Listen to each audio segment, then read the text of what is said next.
একটা প্লেটে মাজারের পরা মুরগি জবাই করা মাংস যদি থাকে, সেখানে যদি জান বাঁচানো ফরজ হয় আর আপনার খাবারের প্রয়োজন পড়ে, আর একটা প্লেটে হারাম বস্তু থাকে, তাতে শুয়োরের মাংস হোক অন্য প্রাণীর হোক, জান বাঁচানোর জন্যে উত্তম হচ্ছে শুয়োরের মাংসটা 2 পিস খাওয়া যাবে, কিন্তু মাজারের পরা মুরগির মাংসটা খাওয়া যাবে না। কেন?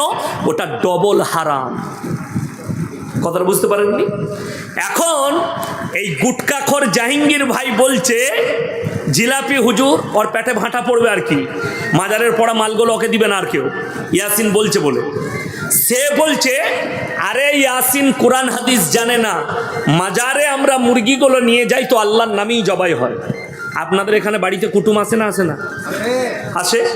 আচ্ছা, মুরগি করেন না দেশি মুরগি? বর্তমানে একটা অমুসলিম ভাই, আমাদের দেশের হিন্দু ভাইরা, তারা তাদের ধর্ম পালন করে, মাটির মূর্তি তৈরি করে তারা পুজো করে না? সেখানে সিজদা দেয়, সেখানে সিন্নি দেয়, সেখানে বিভিন্ন রকমের মানত মানসিক করে। দুঃখের বিষয়, সেটা যদি শিরক হয়, হাইরে ভারতের মুসলমান, তুমি মাটির ঘোড়া গাছতলায় রেখে সিজদা করবে, এটা কি করে দিনদারি হতে পারে? কথাটা বুঝতে পারেননি আমার? মাটির পুতুলের সামনে যদি সিজদা করা গুনাহ হয়, শিরক হয়, সে মুশরিক হয়, তাহলে একজন মুসলিম গাছতলায় ঘোড়া রেখে আগরবাতি মোমবাতি চাদর টাঙিয়ে সিজদা করলে এটা কি করে দিনদারি হতে পারে? তারটা গুনাহ, তোমারটা গোলমাল। আমার আগে মুমতাজ ভাই বয়ান করছিল আর আমরা দুজনে এত গাল খাচ্ছি, সীমা নাই। ঝাড়খণ্ডের একটা বক্তা আছে, তার নাম হচ্ছে জাহাঙ্গীর। হ্যাঁ, গুটকা, সে প্রতিনিয়ত গাল দেয়। আমি একটা জলসায় বলেছি যে কোরআনে আছে সূরায়ে বাকারা, এখানে কোরআন রাখা আছে, একটা কোরআন নিয়ে চলে গেছে। আমি হাফিজে কোরআন, ওই জন্য আমার কোরআন প্রয়োজন পড়ে না। আমি কি হাফিজে কোরআন, পুরো কোরআন আমার মুখস্থ, হাফিজ আমি, কারি আমি, যাই হোক। তো কোরআনে আছে সূরায়ে বাকারায়, ইন্নামা হাররামা আলাইকুমুল মাইতাতা ওয়াদ-দামা ওয়া লাহমাল খিনজির ওয়া মা উহিল্লা বিহি লিগাইরিল্লাহ। প্রবাহিত রক্ত, কি রক্ত বললাম?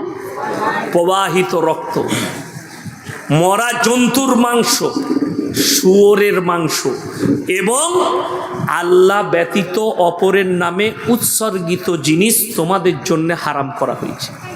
আমার দ্বিতীয় ব্যাখ্যাটা শুনেলেন, অনেকজন আর ভুল হবে, বয়ান শুনে মনে মনে করবেন ইয়াসিন সাহেব এরকম কথা বলেছে। আমি সেই জলসাই বলেছি, জলসাটা ছিল আমার মনে হয় বীরভূম ডিস্ট্রিক্টে।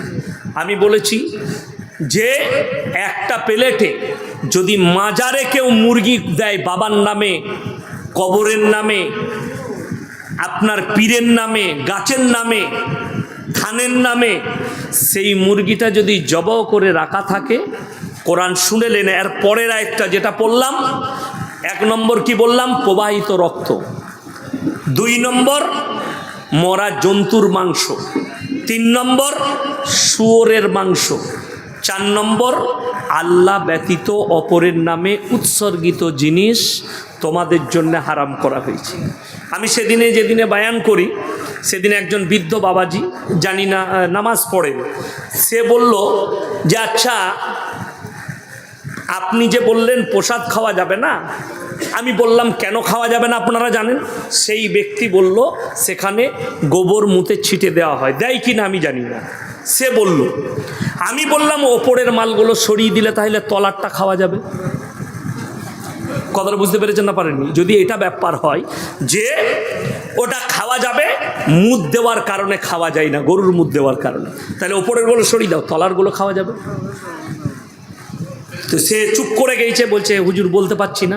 আমরা ওইটা ফ্যাক্ট নয়, অরিজিনাল ফ্যাক্ট। আল্লাহ কোরআনে বলেছে আল্লাহ ব্যতীত অপরের নামে উৎসর্গ করার জন্য তোমাদের জন্য হারাম করা গেল। পরের আয়াতটা খুলেন, ফামানি তুররা গায়রা বাগিন ওয়ালা আদিন ফালা ইসমা আলাইহি। কোরআন এর পরের আয়াতই, হে আমার নবী বলো, তোমাদের মধ্যে যদি কেউ ক্ষতিগ্রস্ত হয়, ক্ষতিগ্রস্ত মানে কি? আপনি বিপদে পড়েছেন, জঙ্গলে যাচ্ছেন। এখন যদিও জঙ্গল আর নাই, মানুষ গাড়ি নিয়ে সফর করে, প্লেনে সফর করে, ঠিক কি না? তো আপনি এমন জঙ্গলে চলে গেছেন, আফ্রিকার জঙ্গলে, অর্ধেক রাস্তা পৌঁছেছেন, কোনো খাবার নাই। আপনি দেখলেন আপনার প্রাণ চলে যেতে পারে, না খেয়ে মানুষ মারা যেতে পারে, 3 দিন খাননি, 4 দিন খাননি পানি খেয়ে। এরপর আপনি দুর্বল হচ্ছেন।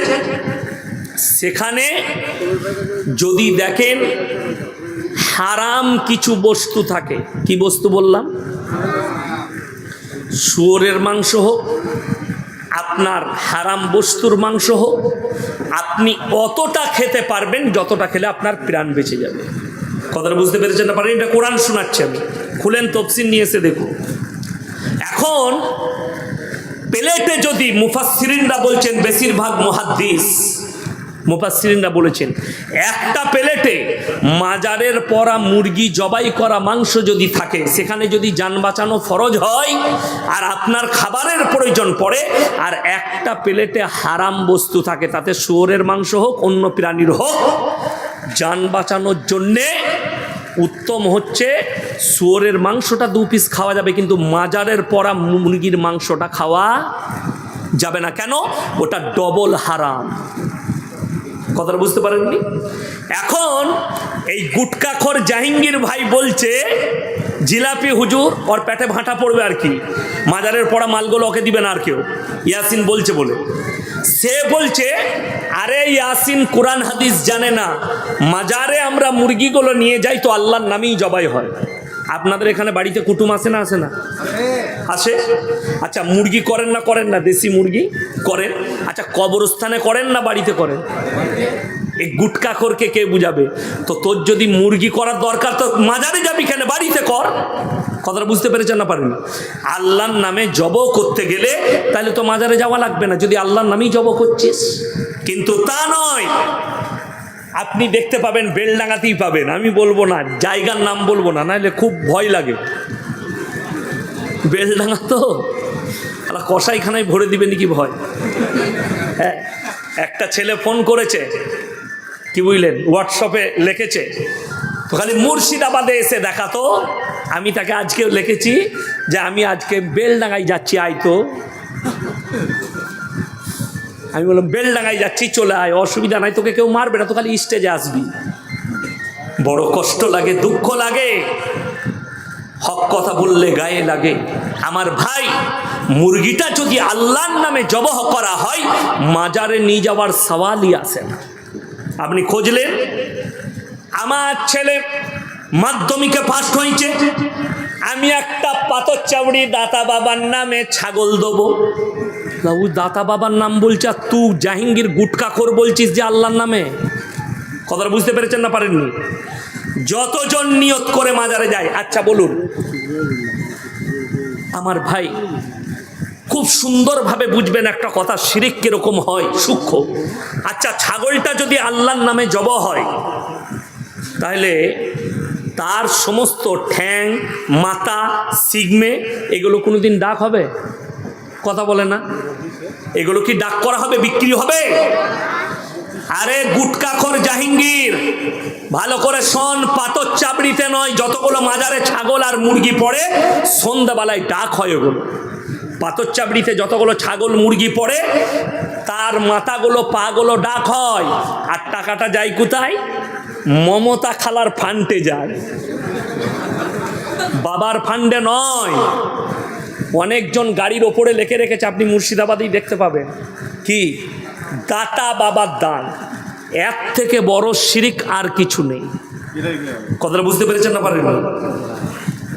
দেনেওয়ালাকে আল্লাহ লিখেছে, দাতা বাবা না। অনেকজন লিখে রেখে দিয়েছে গাড়িতে, KGN, খাজায়ে গরিব নওয়াজ। শিরকের বড় শিরক। আমাদের এলাকায় একজন গাড়ি কিনেছে, তা আমি বললাম লরি কিনলে মিষ্টি খাওয়াও, মাদ্রাসার তালবিলিম দিকে আমাদিকে। না না, পাথর চাবড়িতে নিয়ত করেছি ছাগল নিয়ে ধোয়াতে যাব। গিয়ে খানা করেছে বাবার নামে ছাগল, দিয়ে গাড়িটাকে গা ধোয়াইছে পাথর চাবড়ির পুকুরে নিয়ে আসছিল, ঠিক ইলেম বাজারের কাছে মাল অ্যাক্সিডেন্ট করে ফেলেছে। আমি তাহলে বাবাকে ভালো করে টাকা দিই নাস, ওই জন্যে গোলমাল। বড় দুঃখের বিষয়, এইরকম ভাবে শিরকের ওপরে ডুবে ভারতের 15 থেকে 20 কোটি মুসলমান শিরক আর বেদাতে ডুবে আছে। আল্লাহ বাদ দিয়ে তার সৃষ্টির ওপরে বিশ্বাস, আল্লাহ বাদ দিয়ে তার বস্তুর ওপরে বিশ্বাস।